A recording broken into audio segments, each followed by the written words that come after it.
हाय everybody, Vicky sir important channel पर आपका स्वागत है। आज मैं क्लास 8 का second chapter microorganism friend and foe सूक्ष्म जीव मित्र एवं शत्रु ये चैप्टर लेकर आया हूँ और हम उम्मीद करते हैं कि ये वीडियो देखिएगा तो जरूर समझ में आएगा।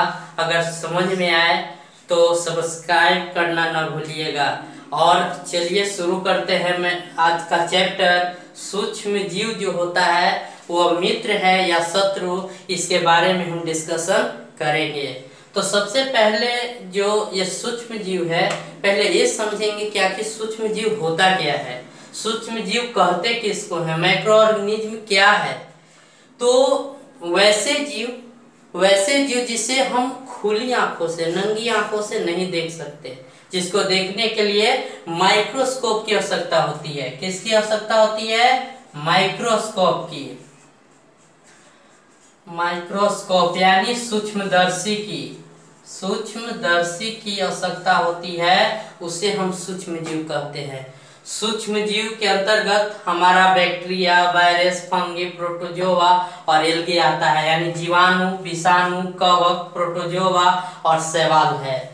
कुछ जीवाणु हमारे लिए फायदेमंद भी है, एज अ फ्रेंड बिहेव करता है, तो कुछ ऐसे भी है जो हमारे लिए नुकसानदेह भी है, रोग का कारण भी बनते हैं। तो ये जितने भी सूक्ष्म जीव है, आजकल तो ये जो वायरस का है इसका चर्चा ही कुछ ज्यादा ही चल रहा है। जैसे कि अभी पूरी दुनिया में कोरोना वायरस जो है पूरी दुनिया में भी तहलका मचाई हुई है। तो हमारे लिए क्या है, एक फोe है, यानी कि एक शत्रु की तरह है। तो हम इस चैप्टर में इसी पे पढ़ेंगे हम लोग, जिसमें पहला ये बात आता है कि सूक्ष्म जीव है जिसे हम देख नहीं सकते भाई। तो ये रहते कहाँ है, कहाँ पे ये मिलते हैं सूक्ष्म जीव?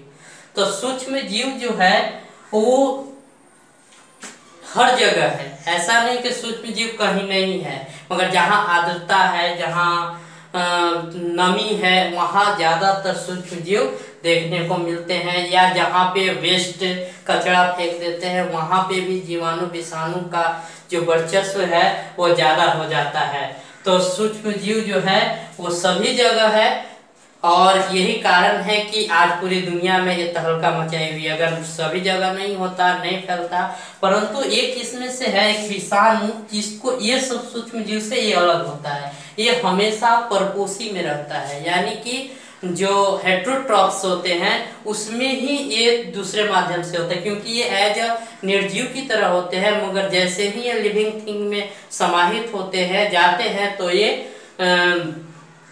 जीवित हो जाता है और अपना विस्तार करना शुरू कर दे सकता है। और ये काफी डेंजरस है, इससे होने वाले आगे हम रोग भी पढ़ेंगे, जिसमें काफी खतरनाक रोग आते हैं इसके अंतर्गत। तो सूक्ष्म जीव है वो सभी जगह, खास करके आर्द्रता, जहाँ पे गंदगी है वहाँ पे ज्यादा ये सूक्ष्म जीव दिखाई देते हैं। इसको देखने के लिए सूक्ष्मदर्शी का यानी कि माइक्रोस्कोप की आवश्यकता होती है। उसके बाद है कि सूक्ष्म जीव और हम, मतलब कैसे संबंध है सूक्ष्म जीव और हमसे, कैसे संबंधित है, हम कैसे संबंधित है कि हमारे जीवन में एक सूक्ष्म जीव की भी आवश्यकता होती है।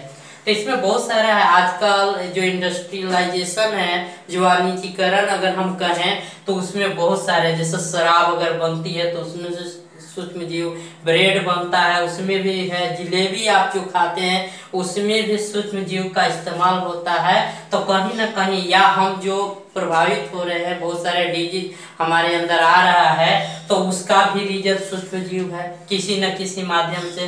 तो हम कह सकते हैं कि सूक्ष्म जीव और हम में काफी संबंध है, एक दूसरे से संबंधित है। उसके बाद है मित्रवत सूक्ष्म जीव।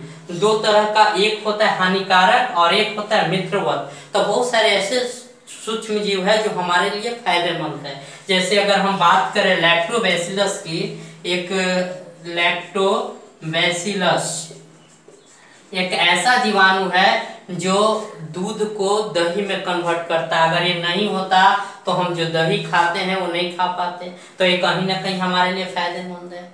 कुछ फंगी भी होते हैं जो ब्रेड बनाने में इस्तेमाल किए जाते हैं, अगर वो नहीं होता तो हम नहीं करते हैं। इसके अलावा मिट्टी की उर्वरता क्षमता को भी बढ़ाने का काम करता है।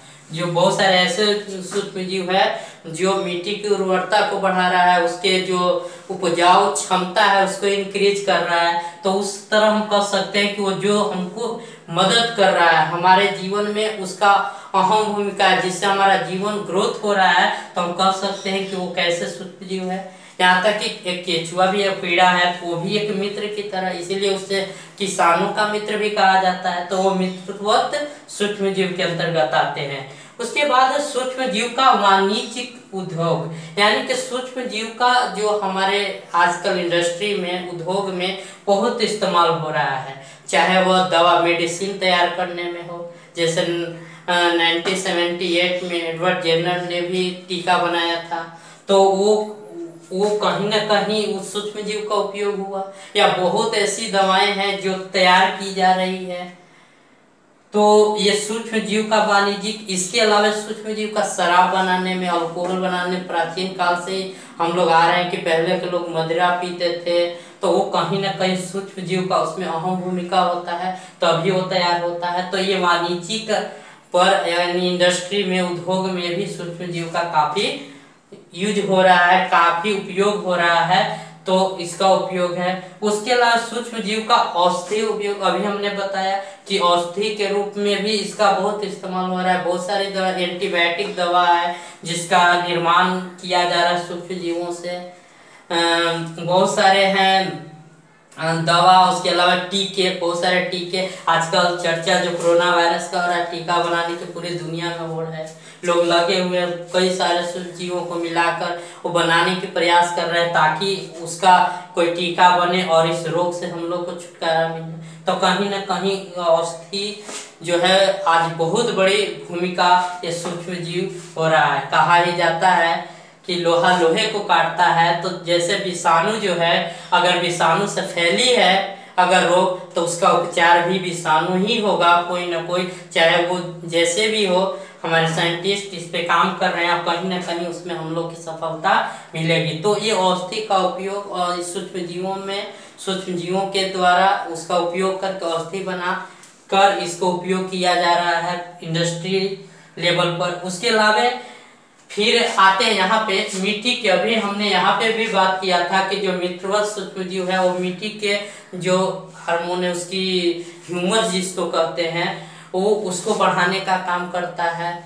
और एक राइजोबियम तरह का जीवाणु है जो कि नाइट्रोजन चक्र में बहुत इम्पोर्टेंट रोल निभाता है। उसके अलावा और बहुत सारे मिट्टी में सूक्ष्म जीव पाए जाते हैं जो कि उसकी उर्वरता क्षमता, उसके फर्टिलिटी को इंक्रीज करता है। 7वां आता है पर्यावरण शुद्धिकरण में। सूक्ष्म जीव हमारे पर्यावरण को भी शुद्ध करता है। अभी हम जो बात कर रहे हैं, हम इसके मित्रवत जो व्यवहार है सूक्ष्म जीव की, उसकी बात कर रहे हैं। फिर हम इसके निगेटिव पहलू को भी लेंगे। तो पर्यावरण को शुद्ध कैसे करता है, हम कैसे कहेंगे कि पर्यावरण को हमारे सूक्ष्म जीव है वो करेंगे? तो उसके पीछे का रीजन ये है कि जैसे कि मान लीजिए हम कचरा को फेंक देते हैं कहीं पे भी, अब वो क्या करता है, अगर उसमें अगर जीवाणु या विषाणु नहीं रहते तो उसका किण्वन नहीं हो पाएगा, उसका फर्टिलाइजेशन नहीं हो पाएगा। अगर वो नहीं हो पाएगा तो यूं ही रहेगा और धीरे धीरे उसको जीवाणु, जिसको हम स्कैवेंजर्स जो जानवर होते हैं, तो कवक ये सब उसको क्या कर देते, गंदगी को सफाया कर दो, किण्वन करके उसको समाप्त कर देते हैं और हमारे पर्यावरण को शुद्ध कर देते हैं। उसके अलावा जितने भी अगर एग्रीकल्चर से निकलने वाले जो भी प्रोडक्ट होते हैं तो उसको भी किण्वन करके मिट्टी में की उर्वरता क्षमता को बढ़ाने में काम करती है। तो जो वो गंदगी से जो पर्यावरण दूषित हो सकता है वो उपयोगी के रूप में आ गया। तो इस तरह से हम कह सकते हैं कि सूक्ष्म जीव जो है वो पर्यावरण को शुद्धिकरण करने में मदद करता है। उसके अलावा हम चले तो बहुत सारे हानिकारक सूक्ष्म जीव है। अब आ गई बात शत्रु की, भाई ये हमारे तो वैसे सूक्ष्म जीव जो रोग के वाहक होते हैं, जो रोग बढ़ाने का काम करते हैं, उसको रोगजनक सूक्ष्म जीव कहा जाता है। रोगजनक डिजीज ऑर्गेनिज्म के नाम से जाना जाता है। वो डिजीज को स्प्रेड करने में मदद करता है और ये रोगवाहक अगर सूक्ष्म जीव की अगर हम बात करें तो जैसे कि हैजा हो गया जो जीवाणु से होता है, हैजा जीवाणु से होता है, टाइफाइड है, टाइफाइड ये भी जीवाणु से होता है, जीवाणु से होता है। पोलियो हो गया, पोलियो जो है वो हमारा वायरस से होता है यानी कि विषाणु से होता है। अभी कोरोना वायरस भी किससे होता है, वायरस से ही है, इसमें नाम भी आ गया है। तो कहीं ना कहीं ये जितने भी सूक्ष्म जीव हैं वो क्या है, रोग का वाहक है, ये रोग बढ़ाने का काम कर रहा है। तो ये इसका चीज है। तो भाई ये बढ़ा रहा है रोग या खराब कर रहा है तो हमारा भोजन को भी काफी प्रभाव डालता है। सूक्ष्म जीव हमारे भोजन को भी स्पॉइल करने में, उसको हानिकारक बनाने में, उसको बर्बाद करने में अहम भूमिका निभाता है। तो हम इससे बचने के लिए जो उपाय किए जाते हैं कि खाद्य को कैसे सुरक्षित रखें, उसे खाद्य परिरक्षण कहा जाता है, खाद्य परिरक्षण के नाम से जाना जाता है, जिसके बहुत सारे उपाय हैं। जैसे पहला है रासायनिक उपाय, हम केमिकल के माध्यम से, कुछ दवा के माध्यम, जैसे गेहूं होता है उसमें भी दवा डाल दिया जाता है ताकि उसमें जो कीड़े न लगे या कोई सूक्ष्म जीव न लगे। इसके अलावा हम नमक के द्वारा भी भोजन को परिरक्षण करते हैं। जैसे अचार जो होता है उसमें नमक, नींबू में नमक डाल दीजिए, वो बहुत दिन तक अचार को खाइए।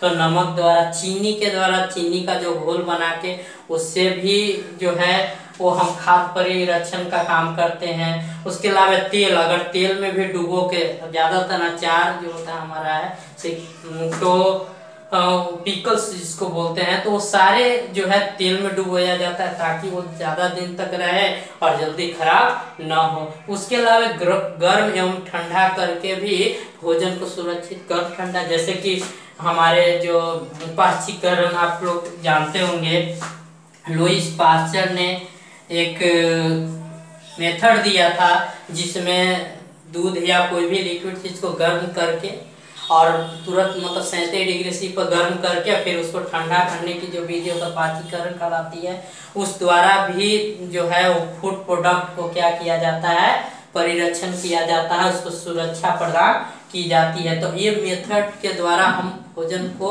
बर्बाद होने से बचा सकते हैं। उसके अलावा एक अहम भूमिका इस चैप्टर में थी नाइट्रोजन चक्र का। हम जानते हैं कि हमारे वायु में 78% क्या है, 78% नाइट्रोजन है। तो 78% जो नाइट्रोजन है ये आखिर मेंटेन कैसे होता है, तो जितने भी दलहनी पौधे होते हैं जो मिट्टी में उपजते हैं तो उसके जड़ों में राइजोबियम नाम का एक जीवाणु होता है, एक बैक्टीरिया होता है जो नाइट्रोजन को स्थिरीकरण करके प्रोटीन में बदलता है। और ये प्रोटीन हम लोग खाते हैं, जंतु खाते हैं और इससे फिर मिट्टी में मिलता है। और वायु जो है हम लोग भी लेते हैं तो उसमें भी नाइट्रोजन की मात्रा हम लेते हैं, तो उससे मिट्टी में, मिट्टी से पौधों में, पौधों से फिर मिट्टी में, और इस चक्र को ही नाइट्रोजन चक्र के नाम से जाना जाता है। तो ये जो हमारा पूरा ये माइक्रोऑर्गेनिज्म फ्रेंड एंड को आप लोग को समझ में आया होगा। हम उम्मीद करते हैं कि अगर इसको अच्छा से और देखा जाए 1-2 बार तो पूरी तरह समझ में आ गया होगा। और यदि अच्छा लगा होगा वीडियो तो शेयर और लाइक और सब्सक्राइब करना न भूलें और बेल आइकन को जरूर प्रेस करें ताकि आने वाले जो भी वीडियो होगा उसका नोटिफिकेशन आपके पास पहुंच जाए। धन्यवाद।